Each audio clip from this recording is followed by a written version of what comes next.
D അമ്മേന്റെ അടി ഈ തള്ളാനെ ഞാൻ ശരിയാക്കും. അതെ ഞാൻ അവിടെ വെച്ചറിഞ്ഞ ചില്ല് ഗ്ലാസ് എന്തി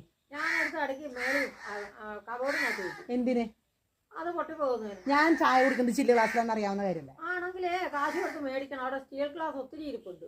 എനിക്ക് സ്റ്റീൽ ഗ്ലാസ് ഞാൻ കുടിക്കത്തില്ലെന്നുള്ള അറിഞ്ഞൂടെ. കുടിക്കുകയാണെങ്കിൽ കാശ് കൊടുത്ത് മേടിക്കണം. ഓ ഇവിടെ വരുന്ന ആൾക്കാരൊക്കെ സ്റ്റീൽ അല്ല ചില്ല് ഗ്ലാസ് പൈസ കൊടുത്ത് വാങ്ങിച്ചിട്ടാണ് പറയുന്നത്. അല്ല അവർക്കൊക്കെ വല്ല അതിഥികൾ വരുമ്പോൾ കൊടുക്കാൻ പറ്റിയിരിക്കുന്ന ഓ പൊട്ടിക്കുന്ന അനുസരിച്ച് മേടിക്കണം. അമ്മയുടെ മോളെ പറഞ്ഞു വിട്ട് കഴിഞ്ഞപ്പോൾ അമ്മ അവിടുത്തെ കുപ്പി ഗ്ലാസ് അങ്ങ് കയറ്റി കൊടുത്തുവിടാ. ഞാൻ കുപ്പി ഗ്ലാസ് പോയിട്ട് ഒരു സാധനം കൊടുത്തിട്ടില്ല. ആ പിന്നെ എന്നാത്തിന് ഈ പണി കാണിക്കുന്നത്?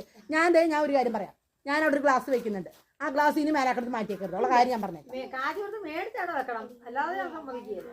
പിന്നെ ഇവിടുത്തെ ഗ്ലാസുകൾ പിന്നെ ആരെ കാണിക്കാൻ വേണ്ടി കൊണ്ട് വെച്ചിട്ടുണ്ട്? മേലെ ഇരിക്കാൻ വേണ്ടി വെച്ചിരുന്നു. ഓ മുകളിൽ ഇരിക്കാൻ പോകുമ്പോ കൂടെ കൊണ്ടുപോകാനാണ്. ഞാൻ പോകുമ്പോ നിങ്ങൾക്കടുത്ത് കാര്യം കാണാം. പിന്നെ അതിനേക്കാളും മുന്നേ ഞങ്ങൾ പോകുന്നുള്ള ദൈവത്തിന് അറിയാം. അത് പിന്നീടുള്ള കാര്യം. എപ്പോഴും ഉണ്ട്.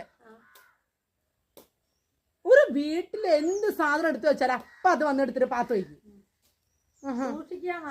കഴിഞ്ഞ ദിവസം ഉണ്ടല്ലോ എന്താ ചേച്ചിയെ ഇവിടെ ബഹളമൊന്നല്ല. കഴിഞ്ഞ ആഴ്ച ഈ അമ്മ ഞാനിവിടെ ഒരു പാത്രം വെച്ചിട്ടുണ്ടായിരുന്നു. ആ പാത്രം താഴെ വീണ പൊട്ടു. ഒരു കൊച്ചു വന്നിട്ട് അത് തൊട്ടു, അത് താഴെ വീണ് പൊട്ടി. ശരി, അത് ഞാൻ പെറുക്കി കളഞ്ഞു. അന്ന് വെച്ചിട്ടുണ്ടെങ്കിൽ വേറൊരു പാത്രം ഞാൻ എടുത്ത് വെച്ചു. എനിക്ക് ആ പാത്രത്തിൽ ചോറിനാൻ ഭയങ്കര ഇഷ്ടമായി. നല്ല പൂക്കളുള്ളൊരു പാത്രം. വേഗം ഉണ്ട് അതെല്ലാം കൂടി അടുക്കി പറക്കി മുകളിൽ കയറ്റി വെച്ചിരിക്കുന്നു. ഇവരാരെ കാണിക്കാൻ വേണ്ടി കൊണ്ടുപോയി വെച്ചിട്ടുണ്ട്. ഞാൻ കാശ് കൊടുത്ത് മേടിക്കുന്നതിനൊക്കെ ഉത്തരവാദിത്വം എനിക്ക് എപ്പോഴും ഉണ്ട്. നിങ്ങൾ കാശ് കൊടുത്ത് വാങ്ങിച്ചത് മൊത്തം എടുത്ത് അങ്ങാടൊക്കെ വെക്കും. മരിക്കുന്ന അതിങ്ങനെ നോക്കിക്കൊണ്ടിരുന്നാൽ മതി. അല്ല പിന്നെ അത് കൊണ്ടുപോകും. നിങ്ങളായതുകൊണ്ട് കൊണ്ടുപോകും. ചിലപ്പോൾ പറയാൻ പറ്റത്തില്ല. ഞാനൊരു കാര്യം ചെയ്യാം, പെട്ടി വരുന്ന സമയത്ത് അതിൽ മൊത്തം അടക്കി വെച്ചേക്കാം. അല്ല പിന്നെ